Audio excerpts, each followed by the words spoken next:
Hello YouTube, Joe here once again. Alright, you got your bench full of everything that you are working on, but now you need to cut something. Well, what? Now I gotta clean everything off my bench, or just put a cutting mat underneath your bench. How about that? Now, let's say you have all your tools up on the bench, your project's up there, maybe the bench is a little beat up. Maybe you have to cut something quick that can't be on that surface or needs to be flat. I put a self-healing mat on top of some 1/2 inch thick. Now, throw a scale up in front. It flushes off the desk. Now your photo or whatever it is you're working on that you need to cut, maybe you need to square something up. This works out so fast. It's just wrong to get things cropped up to size. Even when you're messing around with balsa wood, same thing, works really good. I thought I would share that because I've used it so often. And this is one of those spendy self-healing mats that we were going to throw out at work a million years ago. And it cracked in half. I see there's another crack starting. Doesn't matter, I glued it together, screwed it down, and it's become very useful for the shop here for a millennia. But because it was so easy to do, I thought I'd share it. And it's only done on 1/2 inch thick material. So, I mean, you don't have to have anything thick or heavy duty here.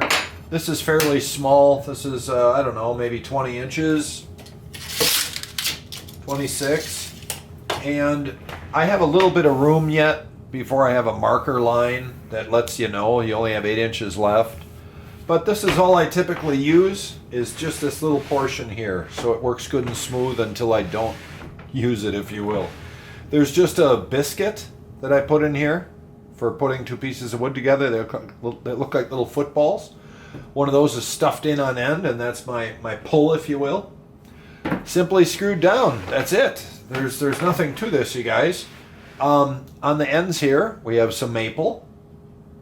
And that maple is 1.5 inches by 3/4 with a 3/4 by 3/16 deep rabbet that's been put in both sides.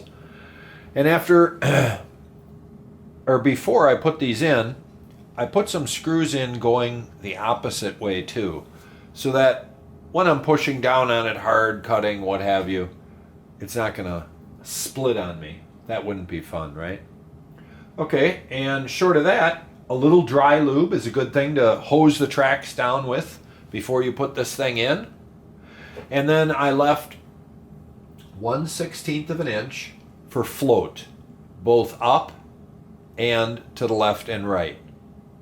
If you want to leave a speck more, that's fine, but you might have to go a little deeper in these if you do.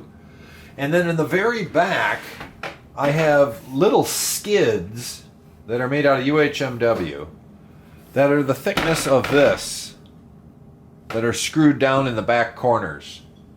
And they act as my little wear against the bottom of the bench itself, because it's skidding on there, if you will. Those are my little skids. So a little something to think about there too. But it's so fast to make, and it saves you a lot of time. You're not always sanding the bench down, recoating the bench to get it back to flat again. I thought I would share this with you guys. Let me know what you think. You take care.